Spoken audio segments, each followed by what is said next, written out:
We continue now with our review of the important modules in Python, and Scipy is one of those very important modules. In the previous one, we looked at NumPy, where we found ways to manipulate our numbers and to work with vector matrix operations. And so we got a handle on numbers and vectors and being able to store those kinds of data structures. Now we want to look at some sophisticated operations that we can undertake on those numbers, and Scipy helps us do that. So as I mentioned here, Scipy facilitates these higher level math operations like linear algebra, calculus, statistics, and so on. So it's a very large module, and there are many useful things in there. So I highly recommend you go over to scipy.org and check those out. There are some useful resources. There's a good PDF by one of the main developers of Scipy. So there are good resources out there to get further into Scipy.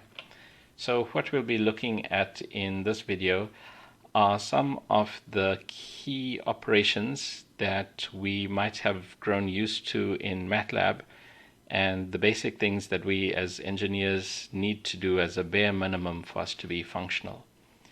So to import Scipy, of course, just import Scipy. Quite often we use Scipy in conjunction with some of these other libraries. So math for just getting a handle on some of the constants and some of the basic operations. NumPy, of course, for doing our vector matrix operations, and then matplotlib for visualizing our results.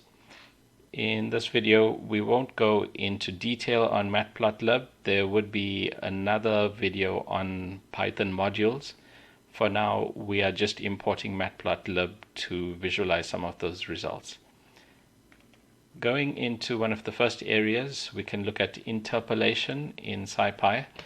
And to make use of those or to access those functions, we import the interpolate class from within the Scipy module. So from Scipy, import interpolate. In this example, we are creating a sine wave on a very low resolution.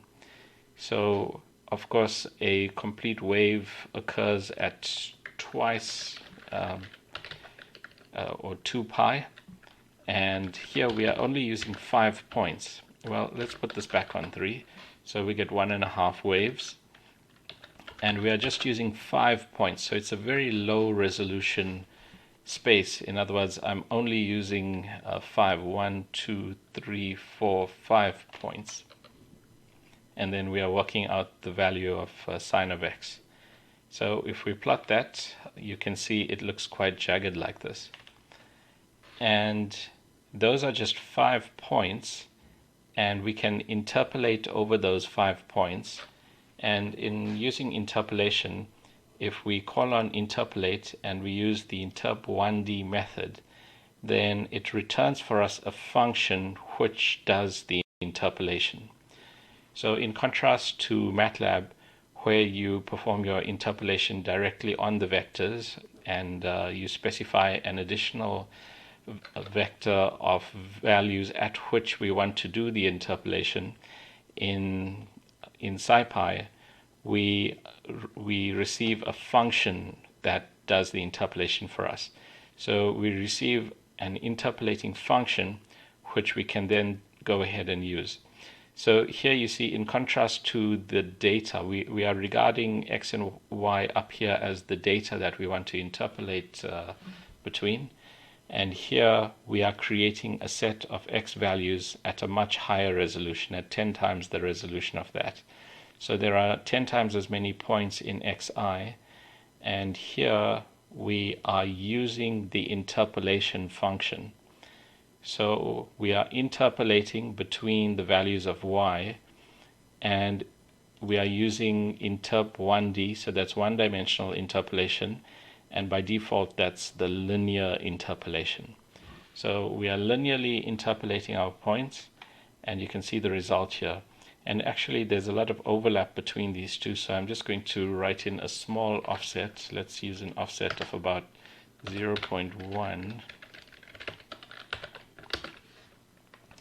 And so you can see the original set of 5 points is this blue line here, and the interpolated values are shown here with this yellow line. And so you can see that's pretty close. So that's linear interpolation. We can also use cubic splines, and so here we are duplicating the same the same vectors. So, well, to begin with, we create the same vectors linearly spaced using just 5 points using the sine wave, and now we are creating a cubic spline for our interpolating function. Again, we create our values over which we want to interpolate, and we use the interpolating function to create our function yi. I've also added here that we use the function itself. So we want to check how well our interpolation is working. So we can do that by actually working out the sine at that higher resolution.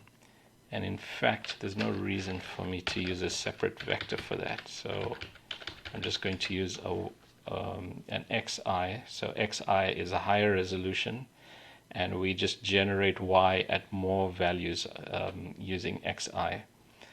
So we can see here the very low resolution data, and then the green line, I'm not sure if it's the green line, I'm just going to drop this.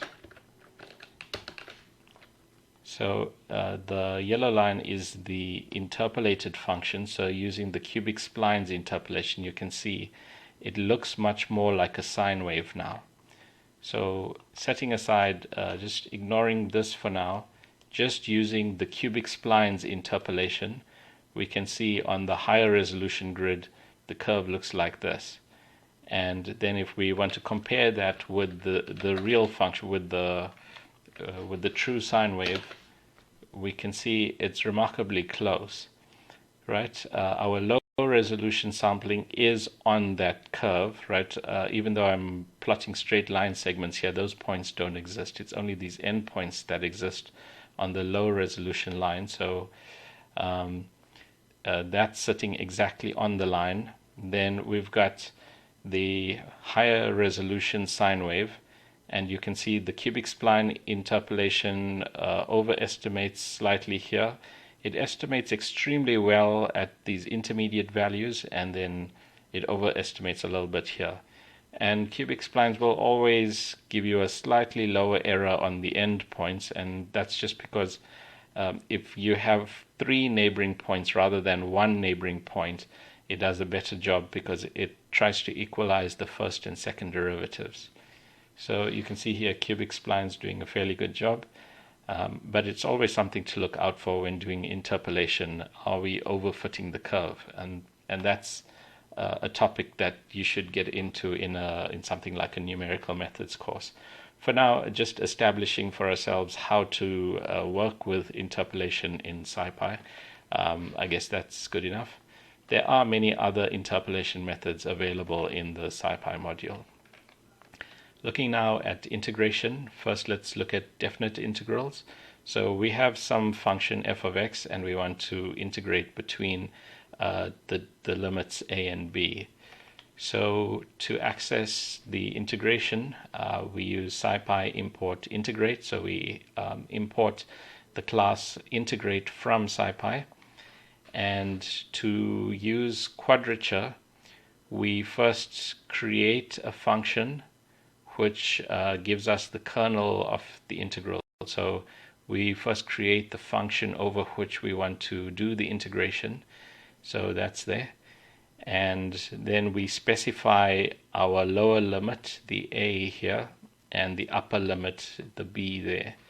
So integrate using quadrature over the function f of x between the limits from 0 to 2. And we'll print the result of that. I'm just going to comment this part out. And if we run that, we see we'll get 2 numbers coming out from the quadrature.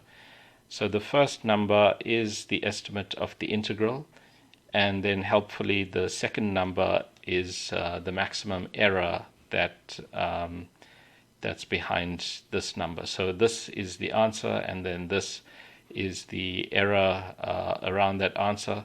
And you can see it's a low error. It's on the order of 10 to the minus 14. So we can trust this number up to the 14th decimal place. So that's quadrature. And of course now this is requiring us to integrate over a known function. And we don't always know the function. Sometimes we only have the output of a function as a series of numbers. And in that case, there are a couple of things we can do. Number one, we could use interpolation. So the same interpolation we introduced earlier, we could use interpolation in our function definition. So if we have two vectors, x and y, then we can create a function which estimates the value of y using interpolation. So that could be the function. So it doesn't necessarily have to be an analytical form or an explicit form for y. We could use an estimate of our function in the creation of this f of x, and we could pass that, and that would work. However, we also have available to us the trapezoidal integration, and that's shown here. So if we take the same function, so sine of x, and again we are taking the limits from 0 to 2, and I'm just going to drop the resolution a bit. So it's a linearly spaced numbers between 0 and 2 using 10 points, and the function we are integrating over is sine of x. So we are using here the trapezoidal method of integration, and we specify the dependent vector first and the independent one second. And we look at the result there. So you can see the result here. So that's the result from trapezoidal integration, and that's it agrees up to about 3 digits. There are only 3 digits here, but that's only because we use such a low resolution. So the quality of the data that we put into the trapezoidal integration was pretty low. We can improve that a lot by increasing the resolution of our grid space. And now you can see it agrees to one more significant place. And as you increase the resolution, you increase the accuracy that you achieve. So you can see here we are going down all the way to about here. So it's accurate up to about the 6 places that we used in our grid space. Right, so you can use Gaussian quadrature or the trapezoidal rule in finding definite integrals. Right, moving now to ordinary differential equations. So equations that have this style, and of course they don't have to be homogeneous or anything like that. So here I'm showing the initial value problem. So we've got a differential equation, and we know the value of that function at some point. So that's the typical form of an initial value problem in an ordinary differential equation. So to solve that, we have to create the function that returns an estimate of the rate of change of the dependent variable. So just to write this a little more explicitly, we can say this is returning for us dy dx, and I've just created an arbitrary function here. So this is minus y squared times 0.1 times the sine of x squared. So I just wanted to put in something that is difficult to integrate. I don't actually know it's difficult to integrate this. In fact, you can easily separate these variables, so it's not really difficult to integrate this analytically. But anyway, that's the function that we chose, and we need to return dy dx here. So our function is defined. We also have to define our initial condition. So we specify the value that's known, and then we can specify also the values at which we want the solution. So the first value of our vector of of independent variable values, that first value will be understood to be the value of x at which y takes on this value. So that's how you specify the initial condition. You specify the dependent variable's value, and you use as the left side value on your independent variable in its definition here. And to integrate this, you simply hand it over to ODE int.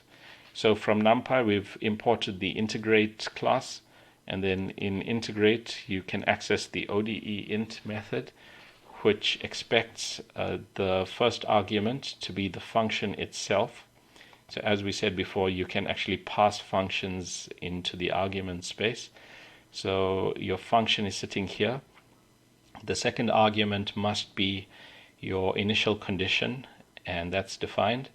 And the third argument must be the values of the independent variable at which we want to know the values of the dependent variable. And by the way, this does not affect the integration. So if you specify a higher resolution or a lower resolution, it doesn't matter. The ODE integration algorithm is going to choose values for the integration that are required to satisfy accuracy. And accuracy is a separate setting which you can also specify here. There are other settings you can supply here. You can also supply arguments if you wanted to add constants in there. Anyway, to satisfy the default accuracy setting, the integration algorithm is going to choose its own values of the x of the independent variable that's independent of your specification of the x values here. So these values are the values at which we want to know the value of y. So perhaps it does some interpolation after it's done the integration. So don't be worried if you want to specify a low resolution here. That doesn't influence the accuracy of the integration. And here I'm using matplotlib. We'll get into the details about the refinement in terms of using matplotlib in a different video. For now, we are just using the plot method from matplotlib to visualize those results, which are shown here. Right, so you've got a single ODE, and your y is varying in this way with x. So that's how we can integrate ordinary differential equations using the initial value problem of the initial value problem type. So this example is in one variable, so there's one y output. If we have a system of ODEs, and sorry, that's not next on my list here. So we'll come back to what I was saying just now. But in this example, I'm just testing the accuracy of the ODE integrator. So here I'm specifying a dy dt. So again, let's do this more explicitly. So dy dx equals minus y. And we want to return that dy dx. And so if you think about it, we know the solution to this, right? The solution to this equation is x of minus x. And so we can plot the known solution against the numerically obtained solution from ODE int. So going further here, we specify the initial condition to be 1. We specify x values between 0 and 10. And we call on ODE int to numerically integrate this function. Then we also generate for ourselves our analytical solution. So we'll use those x values, and this time we'll use the analytical solution to generate the numbers. And then we'll plot those two curves together. And the result we get is here. The two solutions are lying one on top of each other. So to satisfy ourselves, that is what's happening. Let's add a small offset here. And so you can see the two functions were lying one on top of the other. So the ODE integrator has done a very good job of integrating this equation. right? If you now want to solve systems of ODEs, if there's more than one ODE in your group, and if those ODEs are coupled, so if the rate of change of one variable depends on the value of the other variable in your system, then you have coupled systems of ODEs and you have to solve them simultaneously. And the way you do that is just create an array.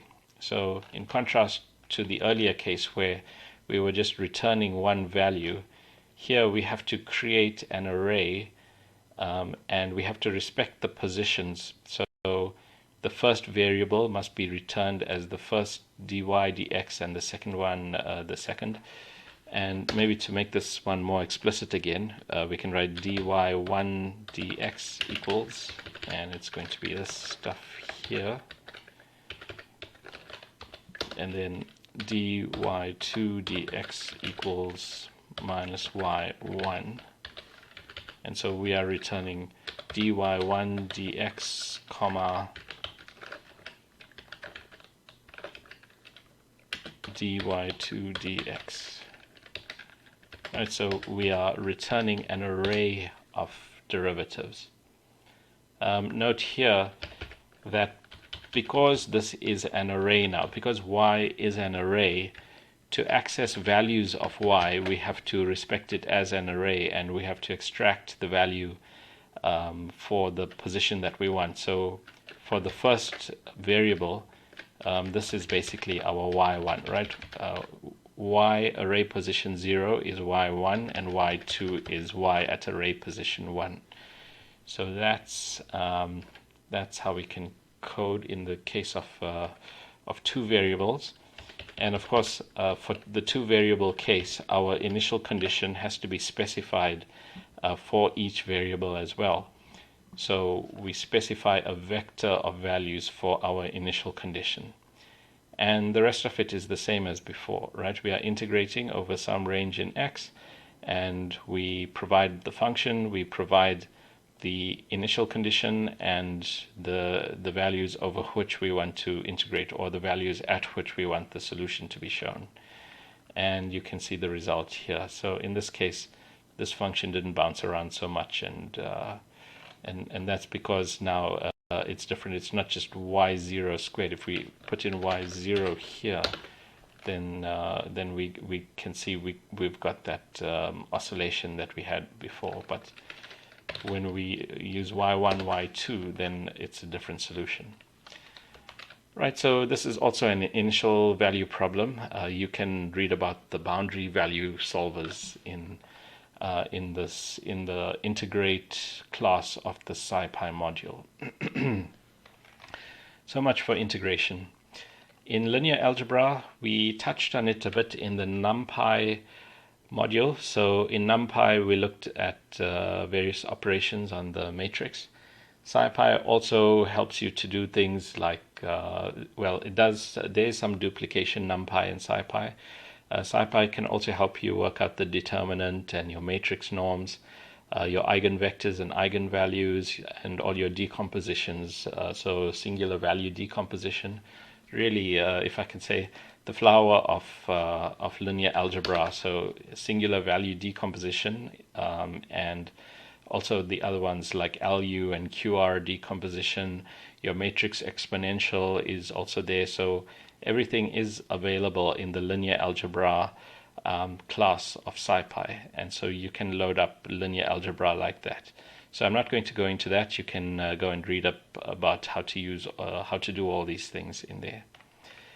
Then for optimization, right? As engineers, often we want to know how do we get to F-min search that we are used to having access to in MATLAB. So we can do something similar to F-min search from MATLAB in Python using the optimize class. So in Scipy, we import optimize, and here we are looking at fitting this or finding the minimum of this function. So here's the function, and you can see here there's an exponential decay part, and that's functioning as the amplitude to a sine wave of frequency 5. So you can visualize what that looks like. You can see a decaying oscillation here, right? A decaying oscillation. And we want to minimize this function. So over this range, the global minimum for this function is here. And then there are other minima here and here and here and in other places that are not so easy to see. But anyway, we can find the local minimum using fmin.